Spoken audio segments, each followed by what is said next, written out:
नमस्कार मित्रों, स्वागत है आप सभी का हिंदी गुजराती ऐसे में। आज हम लिखेंगे हिंदी निबंध लेखन वोकल फॉर लोकल, लक्ष्य स्वनिर्भरता का। तो मित्रों, इस निबंध को अंत तक देखें और अगर ये निबंध लेखन आपको पसंद आता है तो वीडियो को लाइक करना और शेयर करना ना भूलें। साथ ही आपकी कमेंट अवश्य से दें और चैनल को भी ज़रूर से सब्सक्राइब करें। तो चलिए शुरू करते हैं हम वोकल फॉर लोकल। सबसे पहले हम देखते हैं प्रस्तावना। वोकल फॉर लोकल की शुरुआत हमारे माननीय मोदी जी द्वारा मई 2020 में कोरोना काल में भारत को आत्मनिर्भर बनाने हेतु की थी। इसलिए उन्होंने भारत की आत्मनिर्भरता के लिए जरूरी ऐसे 5 स्तंभ को भी बढ़ावा दिया, जैसे कि अर्थव्यवस्था, अवसंरचना, गतिशील जनसंख्या की मांग और प्रौद्योगिकीकरण पर खड़ी होगी। वोकल फॉर लोकल का सपना पूरा करने के लिए प्रधानमंत्री जी द्वारा 20 लाख करोड़ के आर्थिक पैकेज की घोषणा भी की गई। इस योजना का मुख्य हेतु अपनी स्थानीय यानी कि लोकल वस्तु का न सिर्फ उत्पादन बल्कि उसका उपयोग कर लोकल वस्तु का बड़े गर्व से प्रचार भी करने का है। वोकल फॉर लोकल की परिभाषा। वोकल फॉर लोकल का मेन उद्देश्य अपनी भारत में बनी चीज वस्तु का ज़्यादा से ज़्यादा इस्तेमाल कर देश का पैसा देश के काम आने का है, जो मेक इन इंडिया की थीम को स्पष्ट करता है। इसका सीधा मतलब यही है कि अपने देश, अपने शहर, अपने आसपास बनती लोकल और इंडिया में बनी वस्तु के उपयोग पर ज़्यादा जोर देना। माननीय प्रधानमंत्री जी का मुख्य उद्देश्य इस महामारी के समय स्वदेशी वस्तुओं के निर्माण और उपयोग से हम हमारे देश की अर्थव्यवस्था वापस मजबूत और सक्षम बनाकर अपने देश को स्वनिर्भर बना सकते हैं। यही इस योजना का मुख्य उद्देश्य है। वोकल फॉर लोकल, स्वदेशी आंदोलन। वोकल फॉर लोकल हमें एक बार फिर हमारे स्वदेशी आंदोलन की याद दिलाता है, जब गांधी जी द्वारा हमारे देश को स्वनिर्भर बनाने के लिए देशी वस्तुओं के उत्पादन और उपयोग पर जोर दिया गया था। इसकी शुरुआत 1905 के स्वदेशी आंदोलन जैसी ही है। भारत में प्रधानमंत्री के वोकल फॉर लोकल के आह्वान के बाद कई कंपनियों ने भी अपने प्रचार के लिए स्वदेशी विज्ञापन वाली थीम का उपयोग चालू किया।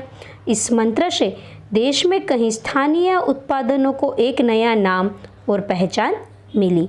आज भारत के औषधि बाजार को दुनिया भर में जाना जाता है। इससे एक यह बात भी स्पष्ट होती है कि हमारे घर में उपयोग में आने वाली ज़्यादा से ज़्यादा चीज वस्तुएं अपने देश में बनी होनी चाहिए। अब देखते हैं एक अवसर वोकल फॉर लोकल को। वोकल फॉर लोकल से बहुत सारे अवसर भी आएंगे, जैसे कि हमारे देश की उत्पादन क्षमता में बढ़ोतरी के साथ देश में नए रोजगार, नई तक उत्पन्न होगी। सभी क्षेत्र में रोजगारी के नए द्वार खुलेंगे। युवा को अपनी प्रतिभा दिखाने का एक मौका मिलेगा। यह अनेक नए अवसर भी प्रदान करेगा, जिससे अनेक आजीविका उत्पन्न होगी। देश का कौशल, देश की प्रतिभा अपने देश में ही रहकर अपने देश के आत्मनिर्भरता में अपना सहयोग प्रदान करेंगे। नई प्रतिभा को विकास मिलेगा। देश की और देश के लोगों की आर्थिक स्थिति मजबूत होगी। अनेक कारीगर को काम करने का मौका मिलेगा। अब देखते हैं वोकल फॉर लोकल के लिए अनेक चुनौतियाँ, जैसे कि हमने अपने देश को आत्मनिर्भर बनाने का सपना देखा, तब हमारे सामने बहुत बड़ी बड़ी चुनौतियाँ भी है, जैसे हमारी लोकल वस्तु को बाजार में खड़े रहने के लिए अनेक प्रोसेस से गुजरकर मेक इन इंडिया की वस्तु को सफल बनाकर काम करना होगा। हमें उत्पादन, वस्तु की गुणवत्ता और उसकी प्रॉपर देखाव पर पूरा ध्यान देकर उसे आकर्षित बनाकर लोगों के सामने रखना होगा। अनेक दूसरी कंपनियों से आगे निकलने के लिए उनसे भी अच्छी वस्तु और उसकी बाजार की कीमत बढ़ानी होगी। वस्तु की गुणवत्ता को सबसे ऊपर रखकर कार्य करना होगा।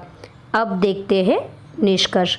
जैसे अपने आप को मजबूत करने के लिए हमें अपने पर पूरी तरह निर्भर होना पड़ेगा, वैसे ही हमें हमारे देश को आत्मनिर्भरता का ताज पहनाने के लिए हमें वोकल फॉर लोकल बन अपने देश में बनी चीज़ वस्तु का न सिर्फ उपयोग बल्कि उसे वैश्विक बाजार तक भी पहुंचाने में सहयोग देना पड़ेगा। अपने देश में बनी वस्तु का उपयोग बढ़ाकर मेक इन इंडिया का और वोकल फॉर लोकल को नई दिशा देकर अपने भारत को आत्मनिर्भर भारत बनाकर प्रधानमंत्री जी के दिए गए मंत्र को साकार कर सकेंगे। मित्रों, इसी के साथ यहाँ वोकल फॉर लोकल पर यह निबंध लेखन पूर्ण होता है। आप सभी को ये निबंध लेखन कैसा लगा कमेंट करके अवश्य बताएं। यदि यह आपके लिए हेल्पफुल रहा हो और यह आपको पसंद आया हो तो प्लीज़ इसे लाइक करके शेयर करना और चैनल को सब्सक्राइब करना ना भूलें। साथ ही आपकी कमेंट अवश्य से दें। निबंध को अंत तक देखने के लिए आप सबका बहुत बहुत धन्यवाद।